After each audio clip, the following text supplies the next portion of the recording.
রাজধানীর বংশালের নাজিরা বাজার এলাকায় একটি জুতার কারখানায় কাজ করার সময় অগ্নিকাণ্ডে মোহাম্মদ সিজাম নামে এক যুবক দগ্ধ হয়েছেন। তাকে জাতীয় বার্ন ও প্লাস্টিক সার্জারি ইনস্টিটিউটের নিবিড় পরিচর্যা কেন্দ্রে ভর্তি করা হয়েছে। শনিবার সন্ধ্যা ৭টার দিকে আমিন মিয়ার জুতার কারখানার ৩য় তলায় এই দুর্ঘটনা ঘটে।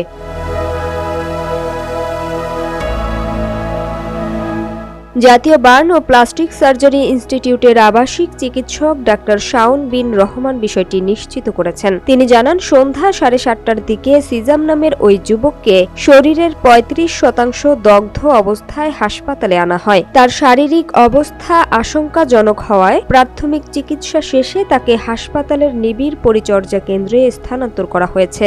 ডাক্তার শাওন আরও জানান, দগ্ধ যুবকের কাছ থেকে পাওয়া তথ্য অনুযায়ী কারখানায় জুতা তৈরির সলিউশন আঠার কাজ করার সময় অসাবধানতা বশত আগুন লেগে যায়। মুহূর্তেই সেই আগুন ছড়িয়ে পড়লে তিনি দগ্ধ হন। উল্লেখ্য, শনিবার সন্ধ্যা ৭টার দিকে নাজিরা বাজারের ওই কারখানায় আগুনের ঘটনা ঘটে। স্থানীয়রা দগ্ধ সিজামকে উদ্ধার করে আধা ঘণ্টার মধ্যেই বার্ন ইনস্টিটিউটের জরুরি বিভাগে নিয়ে আসেন।